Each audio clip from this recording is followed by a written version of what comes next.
আসসালামু আলাইকুম সবাইকে। নবম দশম শ্রেণীর বিষয়ভিত্তিক অধ্যায় বিশ্লেষণের রসায়নের আজকে আমরা যে অধ্যায়টি নিয়ে কথা বলবো সেটা হচ্ছে আমাদের অধ্যায় ৩। অর্থাৎ তোমার রসায়ন পরীক্ষাতে যে সিকিউগুলো আসতে চলেছে তার প্রথম সিওর সিকিউ টাইপের একটা চ্যাপ্টার। অর্থাৎ এখান থেকে ফুল এক সেট সিকিউ আসবে। এমসিকিউ, এসকিউ কি পরিমাণে আসবে সেটা তাহলে তুমি বুঝতেই পারতেছো। সো এই চ্যাপ্টারটা হচ্ছে আমাদের পদার্থের গঠন এবং আমরা এই ভিডিওর মধ্যে এই চ্যাপ্টারের ইন টোটালে কোন কোন টপিক পড়তে হবে এবং সেই টপিকের থিওরি, সেই টপিকের আন্ডারে সিকিউ, এমসিকিউ ইনক্লুডিং এসকিউ সব কিছু মাত্র 15 থেকে 20 মিনিটের মধ্যে তোমার A to Z ইনশাল্লাহ ক্লিয়ার হয়ে যাবে। তুমি যদি এসএসসি 27 ব্যাচের মানুষ হয়ে থাকো তাহলে তোমার যে কাজটা হবে সেটা হচ্ছে এই টপিকগুলোর আন্ডারে অ্যাটলিস্ট একটা রিভিশন স্ট্যান্ডার্ড ক্লাস কমপ্লিট করে ফেলা, যেটার জন্য তুমি আমাদের এলআরবির সাথে যুক্ত হতে পারো, লাস্ট শর্ট রিভিশন প্রোগ্রাম, যেটা অলরেডি রানিং। তুমি ডেসক্রিপশন ও কমেন্ট বক্সে লিঙ্ক পেয়ে যাবা এবং আমরা যে এই টোটাল প্র্যাকটিস শিটটা কমপ্লিট করব এই প্র্যাকটিস শিটটা, প্র্যাকটিস পিডিএফটাও তুমি ডেসক্রিপশন বা কমেন্ট বক্সে পেয়ে যাবা। এবং তুমি যদি 28 ব্যাচের মানুষ হয়ে থাকো তাহলে তোমাকে বলবো তোমার সুন্দর করে ক্যাপের মধ্যে যে এই চ্যাপ্টারের আমারই ক্লাস দেওয়া আছে এই টপিকগুলোর উপরে বেশি এমফাসাইজ করে ওই ক্লাসগুলোকে কমপ্লিট করে ফেলা। তাহলে এই চ্যাপ্টারের আন্ডারে তোমাকে যে কোশ্চেনই দেওয়া হোক না কেন পরীক্ষার প্রশ্নপত্রে তুমি ইনশাল্লাহ খুব ভালো মতন উত্তর করে আসতে পারবা। চলো তাহলে শুরু করা যাক। দেখি আমরা আমাদের এই চ্যাপ্টারের মধ্যে আসলে কি কি আছে, কিভাবে কমপ্লিট করতে হবে। প্রথমেই বললাম এই চ্যাপ্টারটা একটা সিওর সিকিউ টাইপের চ্যাপ্টার এবং এই সিকিউ আসার অংশগুলা যদি আমি তোমাকে বলে দিই তাহলে প্রথমটাই হচ্ছে ভাই মডেল, নাই কেন, পরমাণুর মডেল। ওকে, তো এই পরমাণু মডেলের এই অংশটা থেকে রাদারফোর্ড এবং বোর এই জায়গায় তাদের যে সার্থকতা এবং সীমাবদ্ধতা এইটা নিয়েই মেইনলি আলোচনা হবে। এবং আমার এখানে দেখবা যে একটু অ্যাডভান্স জিনিসপাতি দেওয়া, যেটা তোমার খুব বেশি কাজে লাগবে এমন বলতেছি না, এসএসসিতে অ্যাটলিস্ট এত কিছু আসে না, এটা একটা ওই যে থিওরি আকারে একটু অ্যাডভান্স জিনিসপাতি দেওয়া আছে, বাট তুমি সেটুকু স্কিপ করলেও পারবা, সমস্যা নেই, বুঝছো। আবার যদি চাও একটু দেখবো তাহলে দেখতেও পারো। রাদারফোর্ড পরমাণু মডেল, এখান থেকে কোশ্চেনারিজ আসার পসিবিলিটিস সব থেকে বেশি। তাদের সীমাবদ্ধতা, সার্থকতা, কি কি সীমাবদ্ধতা রাদারফোর্ডে ছিল, কি কি সার্থকতা রাদারফোর্ডের ছিল, কি কি সীমাবদ্ধতা বোরের, কি কি সার্থকতা ছিল বোরের, এই চারটা টপিক কভার করলেই হয়ে যায়। এখান থেকেই তোমার সিকিউ আসার চান্সেস সব থেকে বেশি। এরপরে যেটা এখান থেকে যে ম্যাথমেটিক্যাল পোর্শনটা আসতে পারে সেটা হচ্ছে আইসোটোপ। আইসোটোপ আইসোটোপ এটা প্রকৃতিতে প্রাপ্যতা থেকে মেইনলি আইসোটোপের ভর নির্ণয়, যে কোনো একটা মৌলের গড় আপেক্ষিক পারমাণবিক ভর এক্সাক্ট কত হচ্ছে সেইটা, অথবা গড় আপেক্ষিক পারমাণবিক ভরই দেওয়া আছে, সেখানে তুমি কোনো একটা মৌলের প্রাপ্যতা কতটুকু সেটা নির্ণয় করবা, এমনও কোয়েশ্চেনারিজ হইতে পারে। ওকে, তারপরে কৌণিক ভরবেগ রিলেটেড জিনিসপাতি। ওকে, কৌণিক ভরবেগ যেটা আমরা রাদারফোর্ডের মডেল বোর পরমাণু মডেলের অংশটা থেকে মেইনলি পাই। আচ্ছা, আইসোটোপ এবং এর ব্যবহারটা খুবই গুরুত্বপূর্ণ। ব্যবহার থেকে ডিরেক্ট সিকিউ চলে আসে, এসকিউ চলে আসে, যে এই উমুক আইসোটোপ ধরে ধরে বলে যে উমুক আইসোটোপের ব্যবহার কি, তুমুক আইসোটোপের ব্যবহার কি, এমন। ওকে, আমি যদি এবার তোমাকে একটু যাই এই টপিকগুলার পুরোটা দেখাই দিতে, তাহলে দেখো প্রথমেই আসে পারমাণবিক ভর, সংখ্যা ও আপেক্ষিক পারমাণবিক ভর। তাহলে তারপরে একটা পরমাণুর প্রকাশ, এই যে একটা মৌল যদি আমি লিখি, এই মৌলের আমরা উপরে কি লিখি, নিউক্লিয়ন সংখ্যা বা ভর সংখ্যা, নিচে কি লিখি জেড দ্বারা পারমাণবিক সংখ্যা বা প্রোটন সংখ্যা, প্লাস মাইনাস এন দ্বারা কি লিখি ইলেকট্রন গ্রহণ বা ত্যাগ করার সংখ্যা, ডি দিয়ে কি লিখি তার পরমাণু সংখ্যা। এবং এই টপিকটা কোন কোন জায়গার ভিতরে কতটুকু ইম্পর্টেন্ট, কয়বার আসছিল তা বলে দেওয়া হয়েছে। তোমার যেহেতু কম্বাইন কোয়েশ্চেন, তার মানে অবভিয়াসলি এটা চ্যাপ্টারের দিকে মানে টপিকের দিকে তাকালে বুঝতে পারো টপিকটা গুরুত্বপূর্ণ। পরের টপিক যদি দেখো রাদারফোর্ড ও বোর পরমাণু মডেল, দেখো সব জায়গাতে আসা। কক্ষপথে বিভিন্ন কক্ষপথে উপস্তরে পরমাণুর ইলেকট্রন সমূহের বিন্যাস, এটাও গুরুত্বপূর্ণ একটা জিনিস। রাদারফোর্ড ও বোর পরমাণু মডেলের গ্রহণযোগ্যতা মডেল নিয়ে কথা বলতেছে। আপেক্ষিক ও আপেক্ষিক পারমাণবিক ভর থেকে আপেক্ষিক আণবিক ভরের হিসাব, পরমাণু ইলেকট্রন প্রোটন নিউট্রন এটার সংখ্যার যে হিসাব সেটাও গুরুত্বপূর্ণ। আইসোটোপের ব্যবহার, এই হলো তোমার যাবতীয় কথাবার্তা। কৌণিক ভরবেগের সূত্রটা তোমার ওখানে বইয়ের ভিতরে আছে, এল সমান এমভিআর সমান এনএইচ বাই টয়েস পাই। কৌণিক ভরবেগ M V R is equals to N H by twice pi. এটা দিয়ে ছোট্ট খাট্ট কিছু ম্যাথ মাঝে মধ্যে চলে আসে, বুঝছো, তো একটু দেখে রাখবা। প্রত্যেকটার ভরের মানে কি, E equals to H nu, অর্থাৎ E is equals to H nu is equals to H C by lambda, এটা একটু দেখে রাখলা। ওকে, তারপরে প্রধান শক্তি স্তরে ইলেকট্রন ধারণ ক্ষমতা টয়েস এন স্কোয়ার। প্রধান শক্তি স্তরের পরে আমরা সহকারী শক্তি স্তর সম্পর্কে আসলে পড়ি, বা সহকারী কোয়ান্টাম সংখ্যা এল। তো প্রত্যেকের এল এর মান কি এবং এল এর মান দেয়া থাকলে অরবিটাল সংখ্যা কত হয়, সেখানে ইলেকট্রন সংখ্যা কত হয়, এটার একটা সূত্র আছে। দেখো এখানে এল এর মান দেয়া থাকলে অরবিটাল সংখ্যা হয় হচ্ছে টয়েস এল প্লাস ওয়ান, আর ইলেকট্রন সংখ্যা হয় প্রত্যেকটা অরবিটালে দুইটা করে, তাহলে টয়েস এল প্লাস ওয়ান ইন্টু টু, এমন। তারপরে এই যে কোনো একটা মৌলের যে আপেক্ষিক পারমাণবিক ভর, অর্থাৎ AMU বা অ্যাটমিক মাস ইউনিট বা 1 ডাল্টনের ভর কত, 1.66 × 10⁻⁻24 গ্রাম। এই যে এই ভ্যালুটা কিভাবে আসে আমরা সেটাও নিশ্চয়ই জানি, আমি নিজেই করাইছিলাম। এরপরে কোনো মৌলের গড় আপেক্ষিক পারমাণবিক ভর, এখানে বলতেছে যে যার পার্সেন্টেজ তার ভর প্লাস আরেকটার পার্সেন্টেজ ইন্টু তার ভর বাই হচ্ছে 100।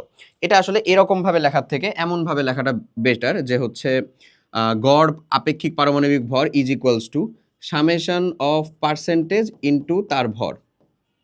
মানে এটা একাধিক তো হইতে পারে, তিনটাও তো হইতে পারে, এখানে দুইটা দিয়ে দেখাইছে, তিনটাও তো হইতে পারে, বাই হচ্ছে 100। ধরো তিনটা মিলে 100 হয়ে আছে, হাইড্রোজেনের মনে করো তিনটা আইসোটোপ যেটা ওইখান থেকে। ক্লিয়ার?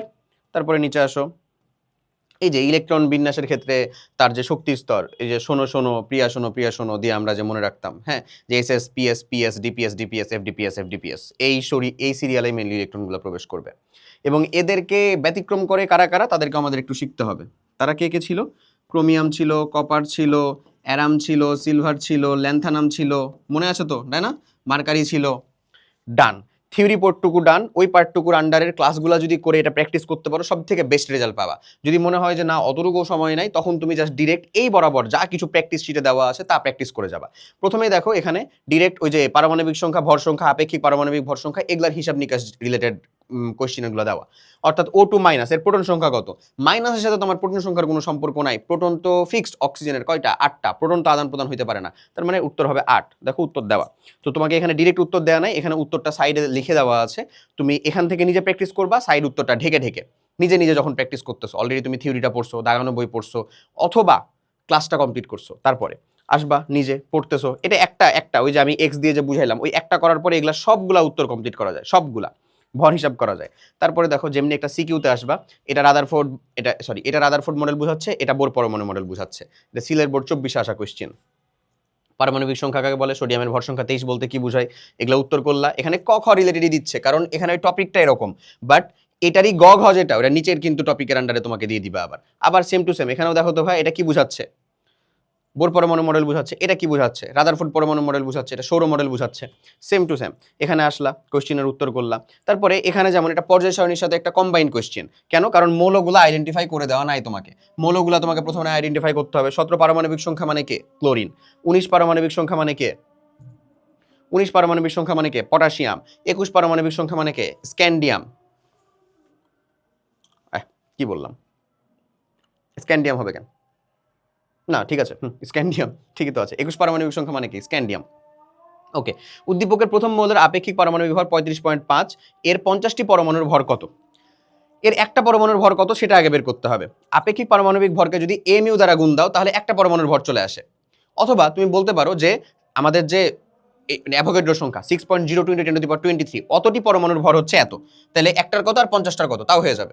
অথবা তুমি জাস্ট এটাকে ওই 1 mu এর ভ্যালু দ্বারা গুণ করো, গুণ করার পরে 50 দিয়ে গুণ দিয়ে দাও, তাহলে 50টা পরমাণুর ভর চলে আসবে। দেখো ওরা কি করছে, দেখো ওরা প্রথমে হচ্ছে ওই কাজই করছে, দেখছো এতটি পরমাণুর ভর হচ্ছে এত, তারপরে একটির পরমাণুর ভর কত হবে ওটাকে অ্যাভোগাড্রো সংখ্যা দ্বারা ভাগ করছে, 50টির ভর কত 50 দিয়ে গুণ করে দিছে, শেষ।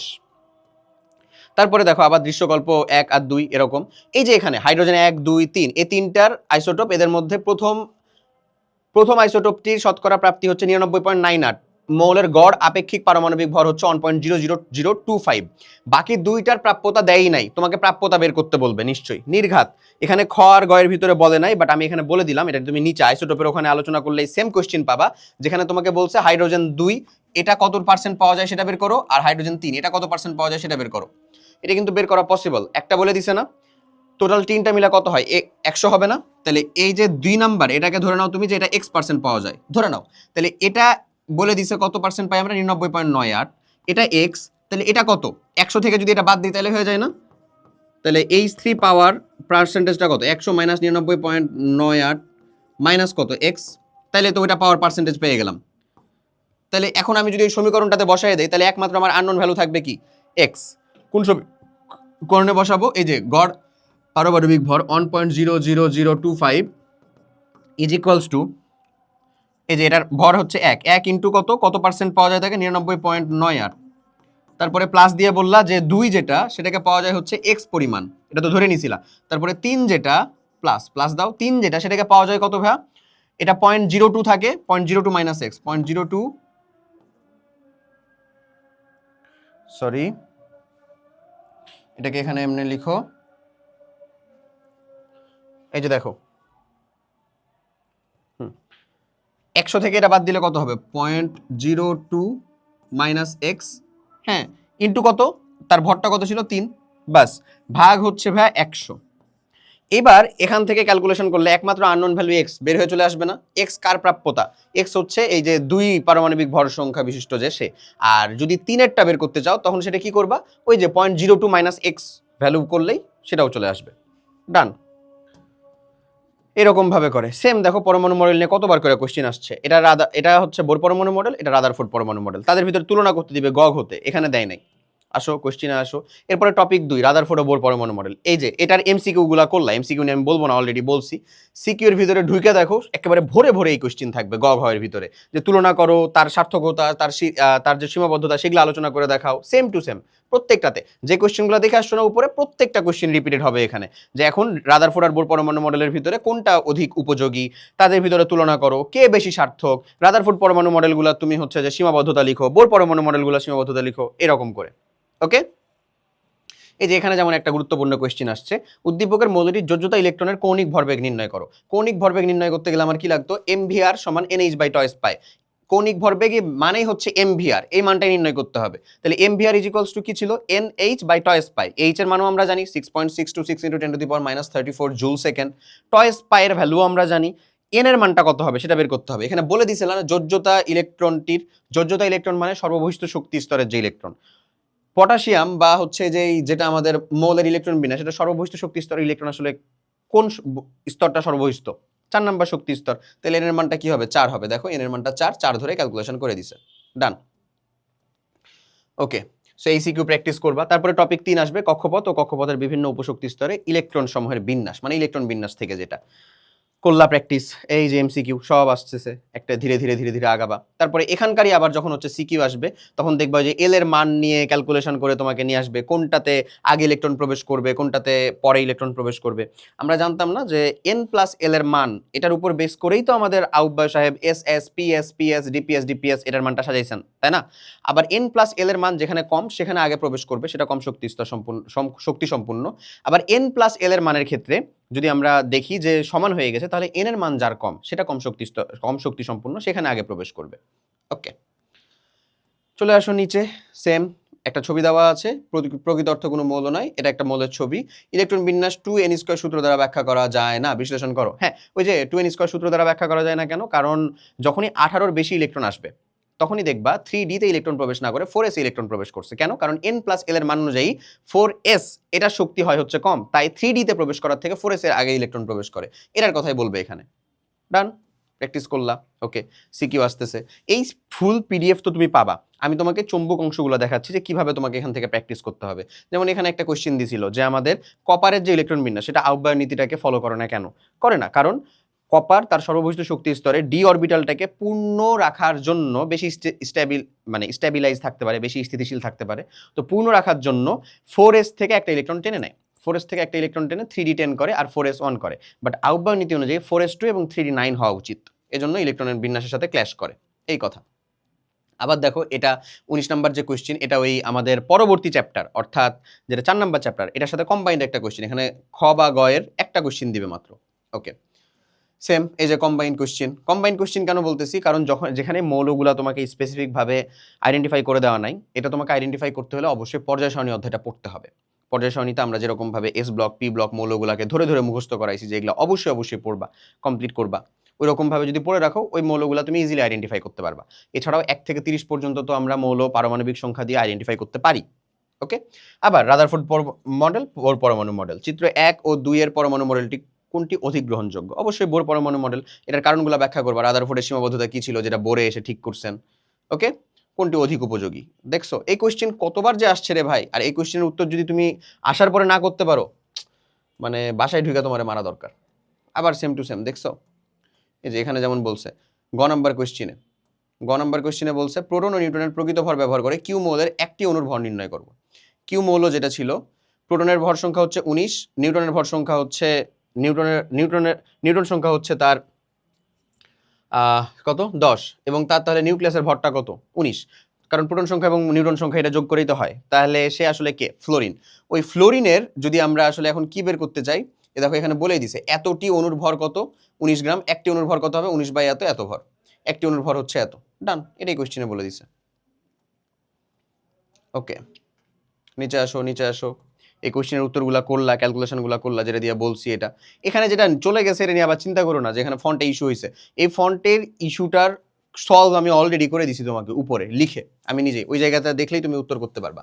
তারপরে পরমাণুর ইলেকট্রন, প্রোটন ও নিউট্রন সংখ্যার যে হিসাব, এটা অলরেডি করে রাখছো না, ওইটার উপরেই ওইটার আলোকে বোর্ডে আসা কোশ্চেনগুলো এগুলো ডিরেক্ট উঠানো হয়েছে। ওকে, প্রত্যেকবার বোর্ডে আসছিল যে কোশ্চেনগুলো। আবার এইখানে এই কোশ্চেন দেখো, এটা রসায়ন শক্তি অধ্যায়ের কোশ্চেন, এটার সাথে কম্বাইন্ড যেহেতু কোশ্চেনটা করছে ওটা এখানে দিয়ে দিছে, বুঝছো? ওকে, আবার এখানে বেশ কিছু এমসিকিউ আছে, সলভ করলা যে টপিকগুলো বা টাইপগুলো থেকে আসবে করবা। এই যে টপিকগুলো বলছি সেটার আন্ডারেই আসা কোশ্চেন, এই যে আইসোটোপের ব্যবহারগুলো চলে আসছে, আইসোটোপ কাকে বলে এটা একেবারে লাস্টের দিকের অংশ। ওকে, তারপরে স্পেসিফিক ভাবে আইসোটোপের মানে ভ্যালু লিখে, যেমন হচ্ছে কোবাল্ট 60 আইসোটোপ কি কাজে লাগে, ক্যান্সার কোষ ধ্বংসে কাজ করে। আবার ফসফরাস 32 সেটা রক্তের লিউকেমিয়াতে চিকিৎসা করে, আবার কৃষিক্ষেত্রে ব্যবহার করা হয়। এই যে ওটা যেন লিখে তুমি বলতে পারো যে ওটা ওরকম ভাবে ব্যবহার করা হয়। ওকে, আচ্ছা এই যে দেখো এগুলা কি চলে আসছে, এসকিউ, সোডিয়ামের ভর সংখ্যা 23 বলতে কি বোঝায়, এই মৌল বলতে কি বোঝায়, এখানে কোন ভ্যালুটা কি সেটা বোঝাচ্ছে। ওকে ওকে, এই প্রত্যেকটা এসকিউ এখানে দেওয়া আছে, এসকিউ অ্যাড করা আছে যেন তুমি এই চ্যাপ্টারের আন্ডারে যে এসকিউ গুলো আসবে সেগুলো উত্তর করতে পারো। যা যা আমরা সিকিউ এমসিকিউ এর ভিতরে পড়ছি, থিওরির ভিতরে পড়ছি, ওগুলার আলোকে এসকিউ। নাইট্রোজেনের আণবিক ভর 28 বলতে কি বোঝায়, সেম এসকিউ। এসকিউ কমপ্লিট করবা মোরাললেস 32 পেজ অবধি, তারপরে এক পেজ ফুল দেওয়া আছে যেখানে যেগুলোর কোনো উত্তর দেওয়া নাই, এগুলো তোমাকে নিজেকে প্র্যাকটিস করতে হবে। দেখো আবার হচ্ছে পরমাণু মডেল দিয়ে কোশ্চেন দেওয়া, পরমাণু মডেল দিয়ে কোশ্চেন করা, আবার লাস্টে যে বেশ কিছু এসকিউ দেওয়া, এই যে এসকিউ পার্ট কিছু দেওয়া যেগুলার কোশ্চেনের উত্তর করা নাই, তোমাকে করতে হবে, বেশ কিছু উত্তর সামনে করা আছে। ক্লিয়ার? সো তুমি এই পিডিএফটা নাও, নিজে প্রিন্ট করো, প্রিন্ট করে পড়ো, কারণ ফোনের মধ্যে অথবা ট্যাব ল্যাপটপ যেখানেই রাখো না কেন আলটিমেটলি তোমার ওখানে বেশি তুমি আসলে এফিশিয়েন্টলি পড়তে পারবা না, তোমার লস যাবে। এর থেকে বেটার হচ্ছে তুমি নিজে রেখে প্রিন্ট করো, এত খরচ করছো, ছোট্ট প্রিন্ট করতে আর কোনো সমস্যা হবে না, প্রিন্ট করে নিয়ে টেবিলের সামনে রেখে পড়ো, বিশ্বাস করো উপকার পাবা। এখানে জিনিসটা হইতেছে তুমি সব থেকে বেশি অ্যাডিক্টেড ওই ফেসবুক, ইনস্টা আর হচ্ছে ইউটিউবে, আর আমরা পড়াশোনাও করি ওই 3টা জায়গাতে। তো এর থেকে একটা প্রপার সলিউশন হচ্ছে তুমি যদি আমাদের হালকেনস্টাইন অ্যাপের মধ্যে ক্লাস করো, প্রোগ্রামের সাথে যুক্ত হওয়ার পরে অ্যাপে যে ক্লাস ডাউনলোড করে করতে পারবা, ওয়াইফাই ইন্টারনেট কিচ্ছু লাগবে না, ঠিক আছে? সকল নোটিফিকেশন অফ করেও ক্লাস করতে পারবা। সো ডিস্ট্র্যাকশনটা অন্তত এই কিছুদিন, এই কিছু সময়ের মধ্যে আর কি রাখো না বা আনার চেষ্টা করো না, ইনশাল্লাহ ভালো একটা ফলাফল আসবে, তুমি নিজেই খুশি হবা পরবর্তীতে তোমার ফলাফল দেখে, বুঝছো? সো এইটার পিডিএফ লিঙ্ক ডেসক্রিপশন ও কমেন্ট বক্সের মধ্যে পেয়ে যাবা। টোটাল চ্যাপ্টারটার ওভারভিউ আশা করি বুঝতে পারছো। এই চ্যাপ্টারের আন্ডারে ফ্রি ক্লাস আমাদের ইউটিউবেও অনশট দেওয়া আছে, তুমি চাইলে ফ্রিতে সেখান থেকেও প্র্যাকটিস করতে পারো। আর যদি আমাদের এলআরবি প্রোগ্রামের থেকে প্র্যাকটিস করতে চাও বা সেখান থেকে শিখতে চাও, তাহলে আমাদের এলআরবি প্রোগ্রামের লিঙ্ক ডেসক্রিপশন বা কমেন্ট বক্সে দেওয়া আছে, সেখান থেকে প্র্যাকটিস করবা। এছাড়া তোমার একাডেমিক যে প্রবলেমগুলো তুমি ফেস করতে সেটা অবভিয়াসলি কমেন্ট করে জানাও, ইনশাল্লাহ আমরা সেটা সলভ করার চেষ্টা করবো। সবাই অনেক অনেক ভালো থাকো, আল্লাহ হাফেজ, আসসালামু আলাইকুম।